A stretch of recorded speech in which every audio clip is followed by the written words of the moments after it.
बिस्मिल्लाहिर्रहमानिर्रहीम, अस्सलाम वालेकुम। काशकार भाइयों, आज का जो टॉपिक है कि काम दौराने वाली मूंजी की जो अक़साम है उसकी पनीरी कब लगाई जाएँ। तो उन अक़साम में पहले कुछ अक़साम का जिक्र कर देता हूँ। तो उन अक़साम में 1847 है, 1692 है और 1509 जिसको किसान बासमती भी बोलते हैं।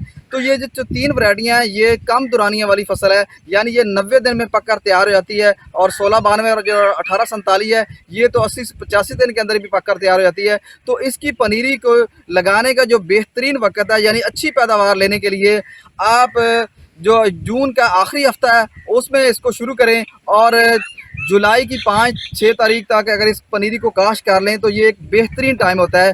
और आप 25 दिन की पनीरी जब हो जाए तो इसको शिफ्ट करेंगे तो इसकी जो पैदावार है ये आपको 80 मन प्लस मिलेगी। इसकी जो ज़्यादा पैदावार आने की वजह ये है कि उस वक्त जो टेम्परेचर है वो कम हो जाता है और साथ ही नमी वापस आ जाती है, यानी माहौल में जो आपके मौसम में दोबारा वापस नमी आने की वजह से ज़मीन के अंदर वतर बरकरार रहता है और पानी का जो वतर जब बरकरार रहेगा तो उसके अंदर फसल की ग्रोथ बहुत अच्छी होती है। तो लिहाजा पनीरी को जो काश्त करें ये जून के आखिरी हफ्ते से लेकर जुलाई के पहले हफ्ते में इसकी पनीरी काश्त ज़रूर कर लें। धान की पनीरी यानी मूंजी की पनीरी को 18 से 20 दिन के अंदर तैयार करने के लिए इसी चैनल पे वीडियो मौजूद है, वो आप वीडियो वॉच करें तो आपको 18 से 20 दिन के अंदर पनीरी तैयार करने का तरीका बताया गया है। और वाकई आप 18 से 20 दिन के अंदर पनीर तैयार करके आप अपने कम वक्त में पनीरी तैयार करके अपनी फसल की अच्छी पैदावार भी ले सकते हैं। मजीद इस तरह की इन्फॉर्मेटिव वीडियो देखने के लिए किसान दोस्त टेक्नोलॉजी यूट्यूब चैनल को सब्सक्राइब करें, लाइक करें, शेयर करें और बेल के बटन को प्रेस कर लें ताकि इस तरह की मजीद इन्फॉर्मेटिव वीडियो का नोटिफिकेशन आपको